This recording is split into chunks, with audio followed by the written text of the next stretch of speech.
Halo, jumpa kembali dengan channel Sarwanto Aswarso. Kali ini saya menuruti permintaan beberapa teman di YouTube ya, dan juga beberapa kirim email dan chat di WA untuk memberikan atau setidaknya kita sharing mengenai istilah-istilah sekitar Corona atau COVID-19 yang sudah mulai marak 2-3 bulan sampai sekarang. Oke kawan-kawan, berdasarkan materi yang saya kumpulkan dari berbagai sumber ya, ada beberapa istilah-istilah yang dikenal khalayak berkaitan dengan virus corona. Istilah yang pertama, mungkin belakangan ini Anda mendengar istilah social distancing.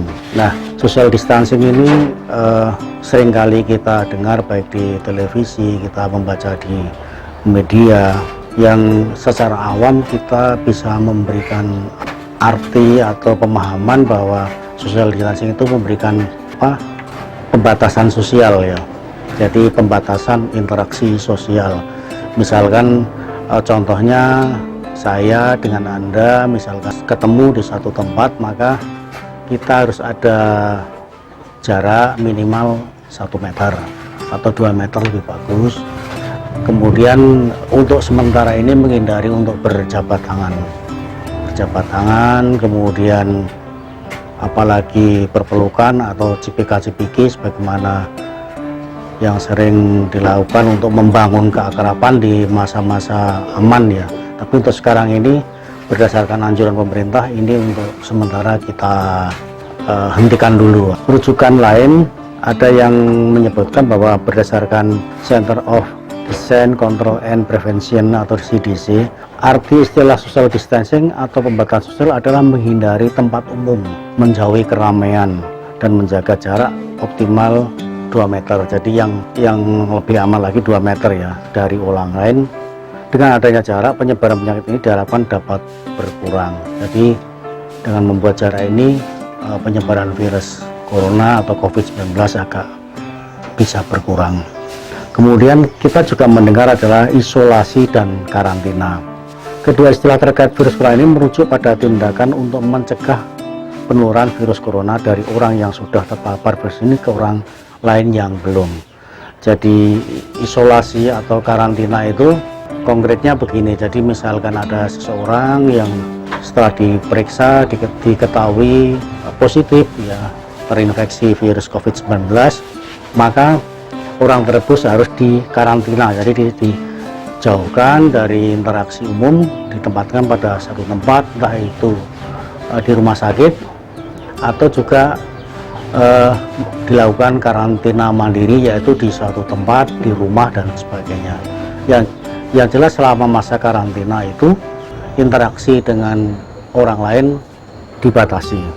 Kemudian istilah yang lain lagi, ada kosakata lockdown. Lockdown ini marak sekali diucapkan oleh publik ya. Nah itu kalau merujuk pada kejadian di luar negeri, di Italia, kemudian di Cina, lockdown ini isolasi secara total, jadi karantina wilayah secara total, atau mungkin juga karantina negara secara total. Nah kalau suatu wilayah sudah di lockdown, maka tidak boleh ada orang masuk dan orang yang keluar di suatu wilayah itu. Nah, pengertian yang lain menyebutkan begini berdasarkan informasi yang saya dapatkan.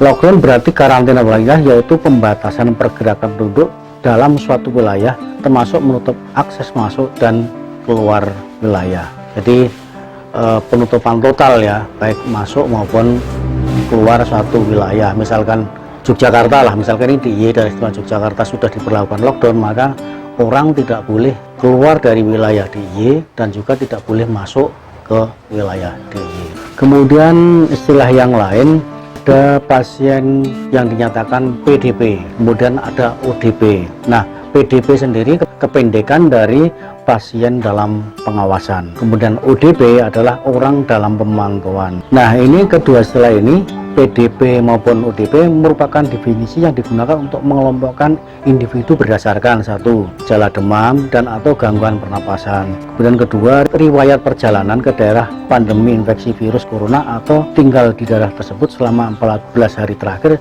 sebelum gejala muncul atau gejala itu timbul. Kemudian riwayat kontak dengan orang yang terinfeksi atau diduga terinfeksi COVID-19 dalam 14 hari terakhir sebelum gejala timbul. Nah, secara umum ODP dan PDP bisa dibedakan dari gejala yang dialami. Pada ODP, gejala yang muncul hanya salah satu antara demam atau gangguan pernafasan seperti batuk, pilek, sakit tenggorokan, dan sesak nafas. Sedangkan pada PDP sudah ada gejala demam maupun gangguan pernafasan. Kemudian terhadap PDP dilakukan rawat inap terisolasi di rumah sakit, pemeriksaan laboratorium, dan pemantauan pada orang lain yang memiliki kontak erat dengan PDP tersebut. Sementara kalau ODP harus menjalani isolasi di rumah dan kondisinya akan dipantau setiap hari selama 2 minggu menggunakan tentu saja formulasi khusus. Jika kondisi ODP mengalami perburukan dan sudah memenuhi kriteria PDP atau hasil laboratoriumnya menyatakan seseorang itu positif terinfeksi virus corona, maka ODP tersebut harus dibawa ke rumah sakit. Nah, itu teman-teman, jadi di berbagai beritaan tentu Anda mendengar ada istilah PDP, ODP yang sering kali kita dengarkan ya, dan istilah ini marak sekali muncul pada belakangan. Kemudian teman-teman mungkin juga mendengar ada istilah suspek. Jadi belakangan ini muncul istilah-istilah yang mungkin kita kurang begitu paham ya, ada berbau medis gitu ya, berbau kedokteran. Ada suspek. Suspek adalah merupakan orang yang dikhawatirkan terinfeksi coronavirus. Hal pertama yang akan diperiksa adalah riwayat bepergian. Seseorang dapat dianggap suspek COVID-19 jika dia pernah mendatangi negara atau kota yang pernah terjangkiti virus secara meluas. Selain itu, jika gejala penyakit yang dialami mirip dengan gejala COVID-19, maka seseorang dapat dianggap sebagai suspek. Itu teman-teman, ada suspek, kemudian ada banyak istilah ya. Nah, ini ada lagi self karantina, atau karantina, self karantina. Serupa dengan pengertian social distancing, self karantina merupakan anjuran untuk melakukan segala aktivitas dari rumah. Jika sering bepergian, dikhawatirkan coronavirus akan menyebar dan cepat sehingga orang-orang lebih memilih untuk di rumah saja. Makanya sekarang baru marak ya hashtag di rumah saja. Artinya ini himbauan dari pemerintah untuk sementara ini kita melakukan kegiatan apapun ya, aktivitas apapun kalau bisa dilakukan di rumah kita sendiri. Jadi kosakata ini belakangan ini teman-teman banyak sekali. Mungkin Anda juga menemukan istilah-istilah atau kosakata baru terasa asing di telinga kita yang sebelumnya jarang digunakan. Kemudian Anda mungkin juga mendengar kata vaksin ya. Vaksin merupakan obat yang bertujuan untuk menyembuhkan suatu penyakit. Vaksin sangat berkaitan dengan penyakit berbahaya. Namun untuk sekarang vaksin untuk coronavirus masih dalam tahap uji coba dan belum bisa diproduksi dan distribusikan secara massal. Nah, kalau vaksin ini dulu kita juga mengenal ada vaksin cacar ya. Ada cacar, kita dulu waktu kecil mungkin diberikan suntikan imun atau antibodi dari luar berupa vaksin cacar yang itu berguna untuk begitu kita sekali diberikan vaksin maka seumur hidup kita akan imun terhadap penyakit cacar. Itu teman-teman. Mungkin kalau Anda punya atau menemukan kosakata yang lain, silahkan tulis di kolom komentar di bawah video ini. Kita berbagi ya, kita sharing dengan teman-teman yang lain supaya ilmu pengetahuan yang kita ketahui bisa juga dimengerti atau diketahui oleh teman-teman kita. Nah, ini ada juga mungkin kalian mendengar kata outbreak ya, outbreak, pandemik, dan epidemik. Outbreak berarti lonjakan persebaran penyakit secara tiba-tiba. Lonjakan ini umumnya terjadi di daerah yang banyak pemukimnya. Jika penyakit tersebar keluar daerah tersebut, tetapi jaraknya masih berdekatan, maka situasinya disebut epidemik. Ketika penyakit epidemik meluas hingga mencapai cakupan dunia, muncullah istilah pandemik atau pandemi. Nah, mungkin belakangan ini Anda juga mendengar kata pandemi ya. Kemudian mungkin Anda juga mendengar kosakata community spirit ya. Istilah ini memiliki arti singkat yakni penyebaran, tetapi yang dimaksud justru lebih dari itu. Community spirit bermakna ketika seseorang terjangkit suatu penyakit, dia tidak mengetahui asal-usulnya. Secara berkala dia akan merasakan gejala-gejalanya tanpa tahu bagaimana atau dari mana dia dapat tertular. Jadi itu komunitas ya, jadi lingkungan di mana kita berada atau disebut juga community spirit. Oke, saya kira itu.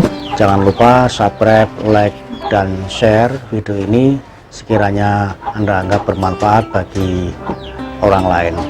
Tentu saja saat-saat ini saya ikut mengingatkan, membantu pemerintah ya, agar kita mengikuti himbauan pemerintah, tetap di rumah saja, melakukan kegiatan dan aktivitas ekonomi mungkin ya di rumah saja. Sebagaimana halnya saya lakukan ini, saya membuat video juga di rumah, dan juga jaga pola hidup ya, gaya hidup yang sehat, tetap olahraga, makan makanan yang mengandung vitamin yang seimbang, jangan lupa istirahat, jangan stres ya. Kemudian terhadap berbagai informasi coronavirus ini yang berseliweran makin hari semakin luar biasa ya, jadi termasuk hoaknya luar biasa, maka kita harus berlaku arif dan bijaksana.